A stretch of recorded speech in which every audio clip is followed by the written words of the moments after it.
বিসমিল্লাহির রহমানির রহিম। আসসালামু আলাইকুম। সুধী দর্শকবৃন্দ, সিরাতের উপর আলোচনা হচ্ছে। ইনশাআল্লাহ সিরাতের এই ধারাবাহিকতা থাকবে। আমার সাথে বরাবর মতো আমার অতিথি, আপনাদের প্রিয় মুখ হোসেন আজহারি, একটি স্বনামধন্য প্রতিষ্ঠান থেকে, আজহার ইউনিভার্সিটি থেকে যিনি কমপ্লিট করেছেন এবং সিরাতের উপর একজন বিশেষজ্ঞ। তো পর্বগুলো আপনাদের ভালো লাগবে, ইনশাআল্লাহ দেখতে থাকুন। আমরা বরাবরের মতো আজকেও প্রিয় নবী হযরত মুহাম্মদ সাল্লাল্লাহু আলাইহি সাল্লামের সিরাত নিয়ে আলোচনা করছি। গত পর্বে আমরা আলোচনা করেছিলাম উহুদ যুদ্ধের বিস্তারিত বর্ণনা নিয়ে। আজকে আমরা যে বিষয়টা নিয়ে আলোচনা করব সেটা হচ্ছে বদর যুদ্ধে মুসলমানদের প্রাথমিক বিজয়, পরবর্তীতে এক ধরনের পরাজয়, যেটা ওই সময়ে মদিনার উপর একটা মারাত্মক প্রভাব পড়ে এবং মুসলমানদের অন্তরেও একটা ধাক্কা লাগে। আল্লাহ সুবহানাহু ওয়া তাআলা বদর যুদ্ধের বিজয়ের পরে সাহাবীদের মনে যেরকম একটা শক্তি, একটা ঈমানি চেতনা বৃদ্ধি হয়েছিল, উহুদের পরে কিছুটা হলেও ব্যাঘাত ঘটেছে। কারণ মুসলিম সেনাদের মধ্যে থেকে কয়েকজন বা কিছু একটা গ্রুপ যারা পাহাড়ে ছিল, জাবাল রুমাত, তাদের সেখান থেকে যুদ্ধ শেষ হওয়ার পূর্বেই নেমে যাওয়া মুসলমানদের একটা বড় বিপর্যয়ের কারণ হয়ে দাঁড়িয়েছিল। এবং রাসূল করিম সাল্লাল্লাহু আলাইহি ওয়াসাল্লামের সাথে যারা নিরাপত্তায় ছিলেন তারাও এখান থেকে সরে গিয়ে গনিমতের মাল কয়েকজন উঠানো শুরু করলো। এই পরবর্তীতে খালিদ বিন ওলীদ রাদিয়াল্লাহু তাআলা আনহু, তখন তিনি ইসলাম গ্রহণ করেনি, তিনি জাবালুল রুমাতের পিছন দিক দিয়ে এসে অ্যাটাক করেন, যার কারণে মুসলমানদের কিছুটা পরাজয় মেনে নিতে হয়। এবং সবচেয়ে দুঃখের বিষয়, উহুদ যুদ্ধে মুসলমানদের 70 জন সাহাবী শহীদ হন এবং অনেকে আহত হয়। এ ব্যাপারে আল্লাহ সুবহানাহু ওয়া তাআলা পবিত্র কোরআনে অনেকগুলো আয়াত দিয়ে উহুদ যুদ্ধের পরিস্থিতি নিয়ে বর্ণনা করেছেন। তিনি বলছেন, বিসমিল্লাহির রহমানির রহিম, ওয়ালাকাদ সাদাকাকুমুল্লাহু ওয়া'দাহু ইয তাহুসসুনাহুম বিইذনিহি হাত্তা ইযা ফাশিলতুম ওয়া তানাযা'তুম ফিল আমরি ওয়া আসাইতুম মিন বা'দি মা আরাকুম মা তুহিব্বুনা মিনকুম মান ইউরিদুদ দুনিয়া ওয়া মিনকুম মান ইউরিদুল আখিরাহ থুম্মা সারাফাকুম আনহুম লিয়াবতালিয়াকুম ওয়া লাকাদ আফা আনকুম আল্লাহু যু ফাদলিন আলাল মুমিনিন। এখানে আল্লাহ সুবহানাহু ওয়া তাআলা তিনি তার ওয়াদা পূরণ করার কথা বলছেন এবং সাহাবায়ে কেরাম তারা এখানে রসুলের নির্দেশ অমান্য করার কারণে একটু গুনাহের ভাগিদার হয়েছিল। আল্লাহ তাআলা চেয়েছিল রসুলের প্রতি এবং আল্লাহর প্রতি তাদের মহব্বত, কিন্তু তারা সাময়িক সময়ের জন্য দুনিয়ার মহব্বতে জড়িয়ে গিয়েছিলেন। এটা মূলত আল্লাহ তাআলা একটা পরীক্ষা ছিল। সুম্মা সরাফাকুম আনহুম লিয়াবতালিয়াকুম, আল্লাহ তাআলা বলছে এটা মূলত তোমাদের পরীক্ষার জন্যে। ওয়ালাকাদ আফা আনকুম, কিন্তু পরবর্তীতে আল্লাহ সুবহানাহু ওয়া তাআলা এটা ক্ষমা করে দিয়েছেন। আল্লাহু যু ফাদলিন আলাল মুমিনিন, এবং আল্লাহ সুবহানাহু ওয়া তাআলা মুমিনদের প্রতি অত্যন্ত দয়াশীল বা করুণাকারী। অন্যত্র আল্লাহ সুবহানাহু ওয়া তাআলা বলছেন, ইয তুসাইদুনা ওয়া লা তালউনা আলা আহাদিন ওয়ার রাসূলু ইয়াদউকুম ফি উখরাকুম فأثابكم غما بغم لكي لا تحزنوا على ما فاتكم ولا ما أصابكم والله خبير بما تعملون। এটা হচ্ছে রাসূল সাল্লাল্লাহু আলাইহি ওয়াসাল্লাম যখন পরবর্তীতে পাহাড়ে উঠে সবাইকে ডাকা শুরু করছেন, ইয়া ইবাদাল্লাহ আনা রাসূলুকুম, রাসূল যখন তাদেরকে ডাকছেন এবং আগ্রহ প্রকাশ করছিলেন, উদ্গ্রীব হয়ে গেছিলেন যে যুদ্ধ তোমাদেরকে আবার শুরু করো, তোমরা ভয় পেও না, এই সমস্ত বিষয় নিয়ে এখানে আলোচনা করতেছেন। এবারে অন্যত্র বলছেন আল্লাহ সুবহানাহু ওয়া তাআলা, সুম্মা আনজালা আলাইকুম মিন বাদিল গাম্মি আমানাতান নুআসান ইয়াখশা তাইফাতাম মিনকুম ওয়া তাইফাতুন ক্বাদ আহাম্মাতহুম আনফুসুহুম ইয়াযুন্নুনা বিল্লাহ গায়রাল হাক্কি যুন্নাল জাহিলিয়া ইয়াকুলুনা হাল লানা মিনাল আমরি মিন শাই কুল ইন্নাল আমরা কুল্লুহু লিল্লাহ ইখফুনা ফি আনফুসিহিম মা লা ইবদুনা লাক ইয়াকুলুনা লাও কানা লানা মিনাল আমরি শাইউন মা কুতিলনা হাহুনা কুল লাও কুনতুম ফি বুয়ুতিকুম لبرز الذين كتب عليهم القتل إلى مضاجعهم ওয়ালিয়াবতালি আল্লাহু মা ফি সুদুরিকুম ওয়ালিউমাহহিসা মা ফি কুলুবিকুম আল্লাহু আলিমুম বিযাতি সুদূর। এটা মূলত মুনাফিকদের বিষয় নিয়ে আল্লাহ সুবহানাহু ওয়া তাআলা কথা বলছেন। যখন মুনাফিকরা বলছিল, হ্যাঁ আমরা তো তোমাদেরকে বলেছিলাম যে তোমরা যেও না, আমরা যদি মদিনায় থাকি তাহলে ওরা আমাদেরকে কিছু করতে পারবো না, বরং আমরা তাদেরকে অ্যাটাক করে আক্রমণ করে পরাজিত করবো, কিন্তু তোমরা আমাদের কথা মানো নাই। এই জন্য আল্লাহ সুবহানাহু ওয়া তাআলা বলতেছে যে তোমরা ঘরে বসে থাকলেও তোমাদেরকে মরতে হবে এবং যুদ্ধের ময়দানে গেলেও তোমাদেরকে মরতে হবে। বরং এটা আল্লাহ সুবহানাহু ওয়া তাআলা যেভাবে চাই সেভাবে হবে। এবং পরবর্তী আল্লাহ তাআলা বলতেছেন ওয়ালা তাহিনু ওয়ালা তাহজানু ওয়া আনতুমুল আ'লাউনা ইন কুনতুম মুমিনিন। যখন আবু সুফিয়ান বলছিলেন, হ্যাঁ যে আমাদের কি বলে লাত উজ্জা আলাই উঁচু, তোমাদের কেউ নাই, লাত উজ্জা উজ্জা লাকুম, হ্যাঁ এরকমভাবে বিভিন্ন মূর্তির নাম বলছিল, তখন আল্লাহ তাআলা আয়াত নাযিল করেন ওয়ালা তাহিনু ওয়ালা তাহজানু ওয়া আনতুমুল আ'লাউনা ইন কুনতুম মুমিনিন। এরপরে আল্লাহ সুবহানাহু ওয়া তাআলা নাযিল করলেন ইয়ামসাসকুম কারহুন ফাকাদ মাসাল কওমা কারহুম মিথলাহু। তোমরা যে ধারণা করতেছো তোমাদের আঘাত পেয়েছে, এর থেকে তো তারা বদরে আরো বেশি আঘাত পেয়েছে। তোমরা 70 জন শহীদ হয়েছ, কিন্তু তারা তো 70 জন নিহত হয়েছে এবং তাদের 70 জন বন্দী হয়েছিল। এরপরে ওয়াতিলকা আইয়ামু নুদাউলুহা বাইনান নাস ওয়া লিয়া'লামাল্লাহু আল্লাযীনা আমানু ওয়া ইয়াত্তাখিযা মিনকুম শুহাদা ওয়াল্লাহু লা ইউহিব্বুয যালিমিন। এবং আল্লাহ সুবহানাহু ওয়া তাআলা একদিনের মধ্যে অন্য দ্বীপ পাল্টে দেয়, হ্যাঁ, এবং এটাও করার জন্য পরীক্ষা যে কারা মূলত মুমিন এবং তোমাদের মধ্যে থেকে যারা শহীদ হয়েছে তার তোমার উঁচু মর্যাদা লাভ করেছে। আল্লাহ সুবহানাহু ওয়া তাআলা অত্যাচারীদেরকে, জালেমদেরকে পছন্দ করেন না। আল্লাহ তাআলা অন্যত্র বলছেন ওয়ালাকাদ কুনতুম তামান্নাউনাল মাউতা মিন ক্বাবলি আন তালকাহু ফাকাদ রাআইতুমুহু ওয়া আনতুম তাজনুরুন। তোমাদের মধ্যে অনেকেই তো শাহাদাত চেয়েছিল, হ্যাঁ, এবং এটা আল্লাহ সুবহানাহু ওয়া তাআলা তাদেরকে দেখিয়ে দিয়েছেন।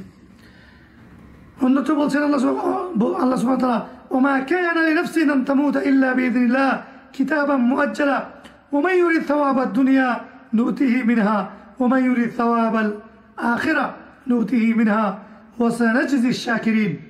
এখানে আল্লাহ সুবহানাহু ওয়া তাআলা যারা মারা গেছেন এবং যারা শহীদ হয়েছেন তাদের ব্যাপারে কথা বলছেন। হ্যাঁ, আল্লাহ তাআলা অন্যত্র বলছেন আম হাসিবতুম আন তাদখুলুল জান্নাতা ওয়া লাম্মা ইয়া'লামিল্লাহু আল্লাযীনা জাহাদু মিনকুম ওয়া ইয়া'লামাস সাবিরিন। এবং যে যারা শহীদ হয়েছে তারা জান্নাত যাবে, এবং যারা ধৈর্য ধারণ করেছে তারাও অনেক পুরস্কার পাবে আল্লাহ সুবহানাহু ওয়া তাআলার পক্ষ থেকে, সেটা এখানে বলছেন। গজওয়া যুদ্ধ উহুদের পরে মদিনার পরিস্থিতি মাত্র গজওয়া উহুদ থেকে রাসূল কারীম সাল্লাল্লাহু আলাইহি ওয়াসাল্লাম মদিনায় ফিরে গেছেন। সেখানে গিয়ে তিনি বলতেছেন যে তোমরা আবার যুদ্ধের জন্য প্রস্তুত হও, এখনই আমাদেরকে রওনা দিতে হবে, তাদেরকে ধরতে হবে। এদিকে কুরাইশরা কিছু দূর চলে গিয়ে চিন্তা করছে, আমরা তো এসেছিলাম মোহাম্মদকে হত্যা করতে, মদিনাবাসীকে গ্রেফতার করতে এবং শেষ করে দিতে, ইসলাম কিছুই তো হলো না। ঠিক এ সময় মহানবী সাল্লাল্লাহু আলাইহি ওয়াসাল্লাম নিজে একটি দল প্রস্তুত করে সাহাবীদেরকে নিয়ে, আহত যারা ছিলেন তাদেরকে রেখে নতুন বাহিনী নিয়ে গজওয়াত হামরা এল আসাদ, অর্থাৎ হামরা আসাদ, যেটা এখন বর্তমান মদিনা থেকে 15-20 কিলোমিটার দূরে হারাম থেকে, ওই জায়গায় গিয়ে অবস্থান করলেন। এই খবরও তাদের মক্কার কুরাইশদের কাছে, কাফেরদের কাছে পৌঁছে গেল। হ্যাঁ, তো তখন আবার আব্দুল ইবনে উবাই ইবনে সুলুল এবং তার গোষ্ঠীর লোকেরা মুসলমানদেরকে ভয় দেখাতে লাগলো যে তারা কিন্তু অনেক, তোমরা যেও না, তোমরা মুনাফিকদের যে কাজ, তারা ভয় দেখাতে লাগলো। কিন্তু আল্লাহ রাসূল ওখানে অবস্থান করলেন 3 দিন। 3 দিন অবস্থান করার কয়েকটা কারণ ছিল, যে যদি মক্কার কুরাইশ মুশরিকরা আসে তাহলে রাসূল সাল্লাল্লাহু আলাইহি ওয়াসাল্লাম যুদ্ধ করবে এবং তাদেরকে পরাজিত করবে, আর যদি তারা ফিরে যায় তাহলে মনোবল বেড়ে গেল মুসলিম সাহাবীদের যে আমরা গিয়েছিলাম বরং তারা পালিয়েছে। এবং পরবর্তীতে সেটা হয়েছে, তারা যখন জানতে পেরেছে যে মুহাম্মদ অনেক বড় বাহিনী নিয়ে হামরা আল আসাদে চলে এসেছে, তো পরবর্তীতে তারা আর সামনে আসেনি, বরং তারা ওখান থেকে চলে গেছে। তো মদিনাতে খবর চলে এসেছে যে মক্কার কুরাইশরা পালিয়েছে। এটা মুসলমানদের জন্য অনেক বড় একটা মানে সাহসিকতা এবং তার মনের সান্ত্বনা, হ্যাঁ, যে উহুদে যে পরাজয়টা হয়েছে সেটা থেকে বেঁচে ওঠার একটা পথ উন্মোচিত হয়েছে। এদিকে ওখান থেকে ফেরার পরে কিছু ঘটনা আছে ভিন্ন। সেটা হচ্ছে মক্কা থেকে আমর ইবনুল আস ব্যবসার উদ্দেশ্যে হাবাসা গেছে। হাবাসা যাওয়ার সময় চামড়ার জিনিসপত্র নিয়ে গেছে নাজ্জাশীকে হাদিয়া দেওয়ার জন্য। নাজ্জাশীকে হাদিয়া দেওয়ার পরে সে দেখলো এখানে কয়েকজন লয়ে গেছে।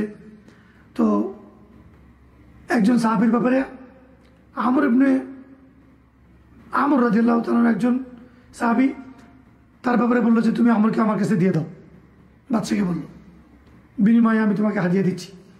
বাদশাহ নাজ্জাশী খুব খেপে গেলেন, তুমি কাকে চাচ্ছ যে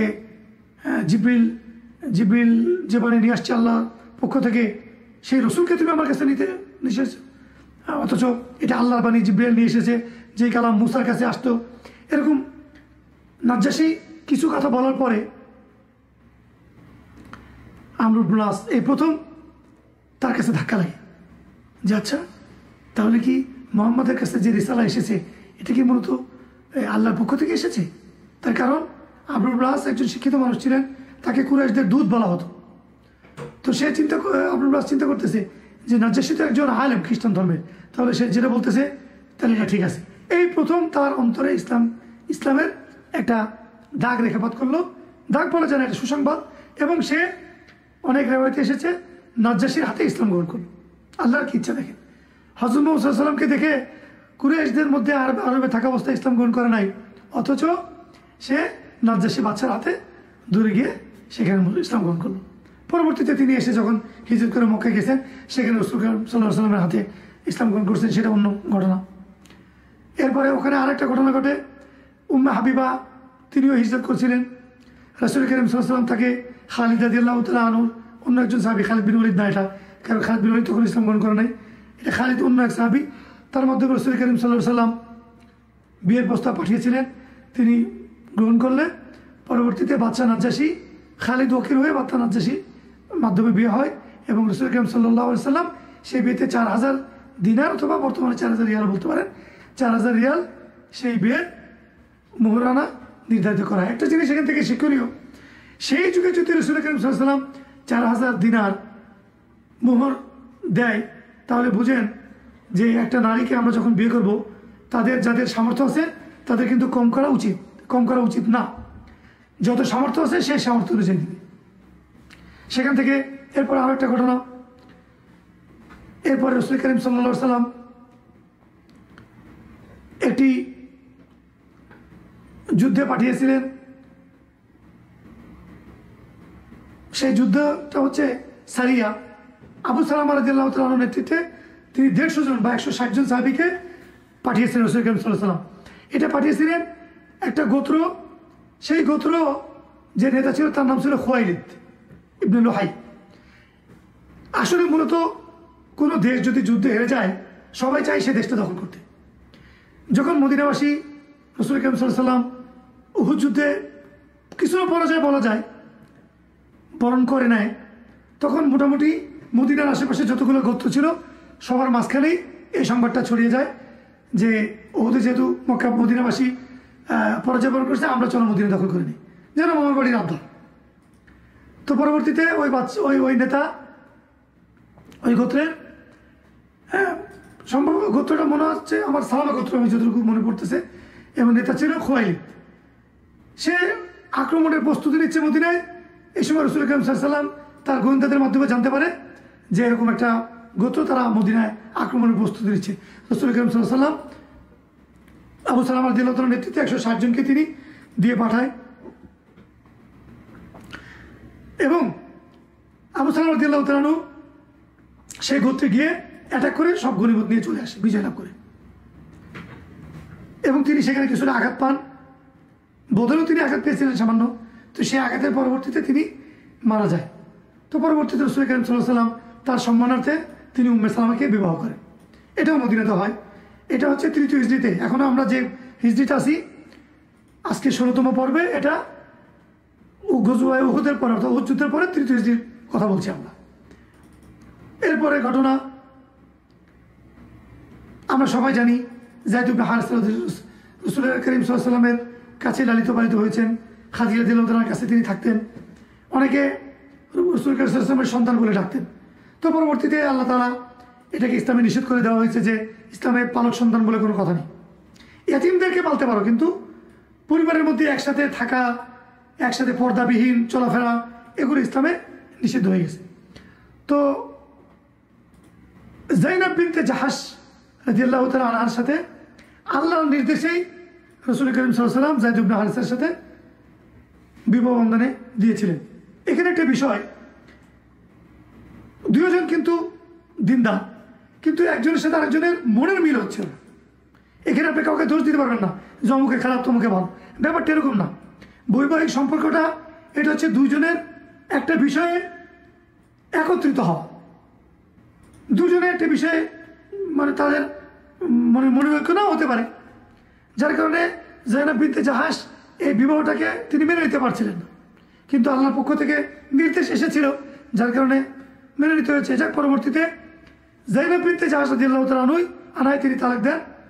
পরবর্তীতে রাসূল কারীম সাল্লাল্লাহু আলাইহি ওয়াসাল্লাম যায়নাব বিনতে জাহাশকে, অর্থাৎ তার চাচাতো বোন কে বিয়ে করেন, এবং এর মাধ্যমে পালক পুত্র নামক যে জিনিসটা ছিল ইসলামের নিষিদ্ধ হয়েছে।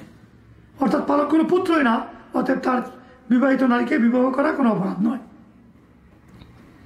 এরপরে সবচেয়ে দুর্ভাগ্যজনক ঘটনা বীরে মাহুনা, আমরা অনেকে জানি। আমের ইবনে দিনার একটা গোত্রের নেতা ছিল। সে রাসূল কারীম সাল্লাল্লাহু আলাইহি ওয়াসাল্লামের কাছে এসে বলল যে মোহাম্মদ, তুমি কিছু লোক দাও, তোমার কাছে আমি যতটুকু তোমার ধর্ম শুনছি আমার খুব ভালো লাগছে, তুমি কিছু লোক দাও, আমার ধর্মের লোকদের কে শিক্ষা দিবে, শিক্ষা দেওয়ার পর যদি তারা ইসলাম গ্রহণ করে আমি তোমার ধর্ম মেনে নেব। মহানবী সাল্লাল্লাহু আলাইহি ওয়াসাল্লাম বললেন, তোমাকে যে আমি লোক দিব, এই তোমার এলাকায় এবং মদিনার মাঝখানে আমার অনেক শত্রু গোত্র রয়েছে, তাদের থেকে আমার সাথীদেরকে কেমনে কীভাবে কী করা যায়। তো তখন তিনি বললো, আমি হেফাজত করব। রাসূল কারীম সাল্লাল্লাহু আলাইহি ওয়াসাল্লাম ইবনুল মুনজির রাদিয়াল্লাহু তাআলা আনহুর নেতৃত্বে 40 জন হাফেজ আলেম সাহাবীকে পাঠালেন আমের ইবনে দিনারের সাথে তার গোত্রের লোকদেরকে দিন শিখান।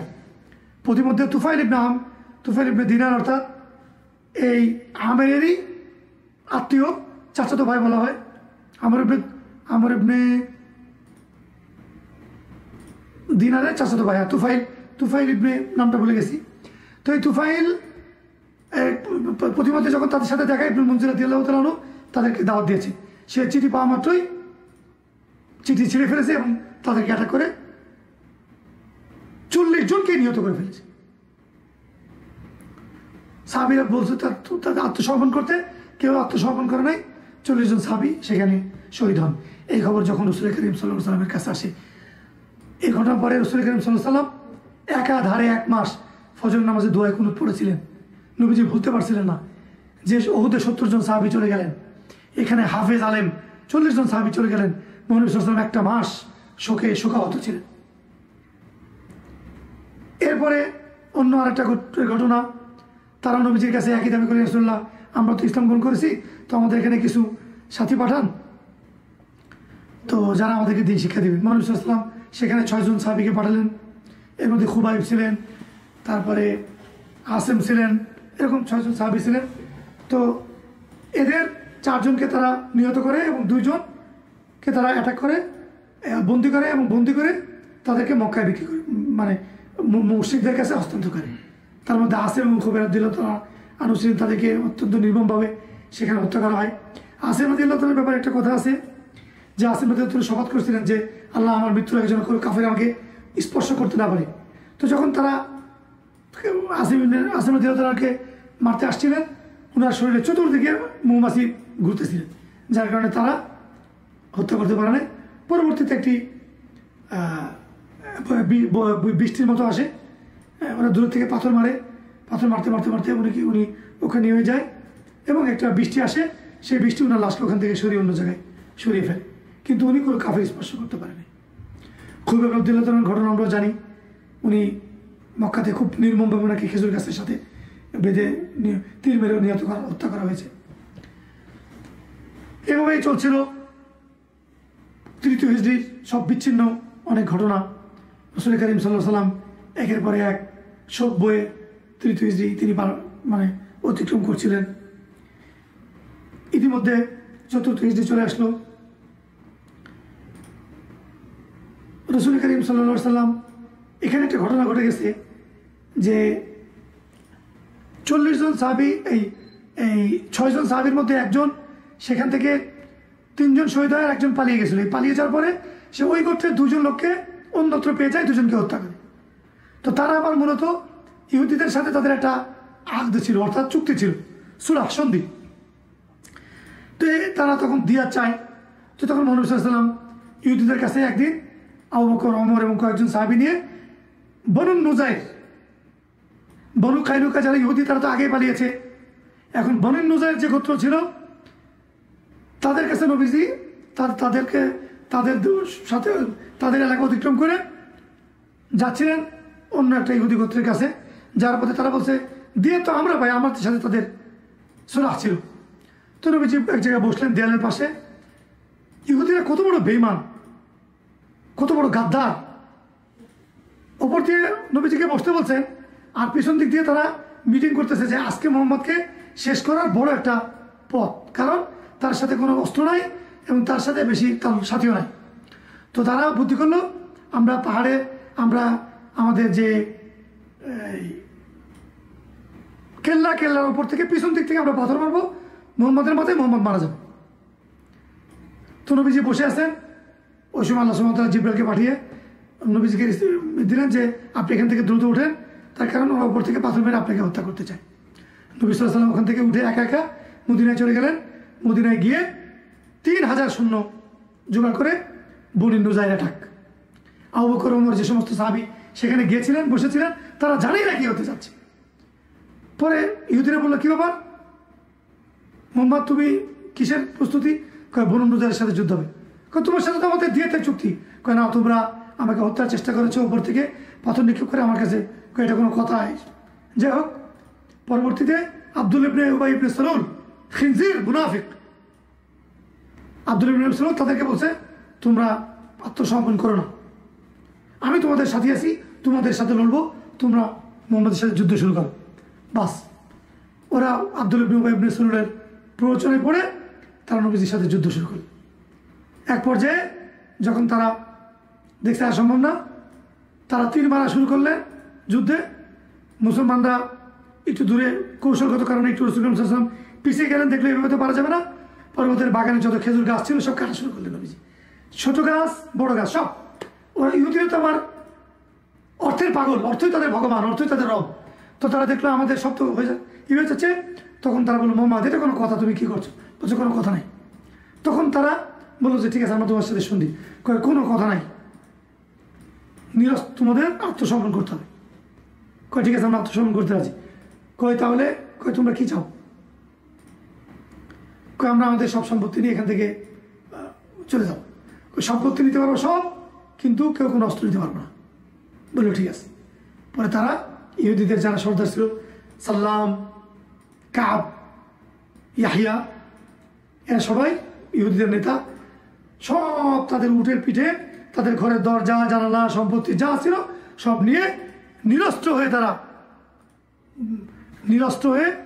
বিবস্ত্র অস্ত্র বলা যায়, তারা এখান থেকে খাইবারের দিকে চলে গেল। আগে একটা চলে গেছে অলরেডি কাইনুকা, এখন দ্বিতীয় গ্রুপ চলে গেল। এরপরে মদিনা মোটামুটি ইহুদিদের বনু নুজাইর এলাকা পুরোটাই মুসলমানদের দখলে চলে আসলো। রাসূল করিম সাল্লাল্লাহু আলাইহি ওয়াসাল্লাম বিনা যুদ্ধে যে সমস্ত সম্পদ পেলেন এগুলা নিয়ে, তখনও যুদ্ধে সম্পদ হলে খুমুস অর্থাৎ 5 ভাগের 1 ভাগ আল্লাহ এবং তার রসুল পাবেন, অর্থাৎ রসুল সাল্লাল্লাহু আলাইহি ওয়াসাল্লাম এবং গরিবরা। কিন্তু এখন তো ফিদিয়া অর্থাৎ বিনা যুদ্ধে পেয়ে গেছেন, এটার মাসলা পরবর্তীতে আল্লাহ সুবহানাহু ওয়া তাআলা একটি আয়াতের মাধ্যমে বলে দিয়েছেন। এটা পুরোটাই আল্লাহ এবং তার রসুল, অর্থাৎ রসুল সাল্লাল্লাহু আলাইহি ওয়াসাল্লামের আহলে বাইত এবং যারা গরিব মুহাজির সাহাবী যারা মক্কাতে সব ছেড়ে চলে এসেছেন এটা তারা পাবে। পরবর্তীতে নবী সাল্লাল্লাহু আলাইহি ওয়াসাল্লাম এটা মুহাজির যে সমস্ত সাহাবী ছিলেন তাদের ভিতরে ভাগ করে দিলেন এবং আহলে বাইতের মধ্যে দিয়ে দিলেন। এবং বনু নুজাইর মদিনা থেকে নিরস্ত্র হয়ে খাইবারে চলে যাওয়া, পালিয়ে বলেন বা যেভাবে বলেন, এখান থেকেই মূলত খন্দকের যুদ্ধের শুরু। খন্দকের যুদ্ধের আরেকটা নাম আছে গুজওয়াতুল আহজাব, অর্থাৎ অনেক দলের সাথে যুদ্ধ। আমাদের পরবর্তী পর্ব খন্দকের যুদ্ধ নিয়ে হবে ইনশাআল্লাহ। সে পর্যন্ত আল্লাহ সুবহানাহু ওয়া তাআলা আমাদের সবাইকে সুস্থ রাখেন, এই দোয়া করি। আসসালামু আলাইকুম ওয়া রাহমাতুল্লাহি ওয়া বারাকাতুহু।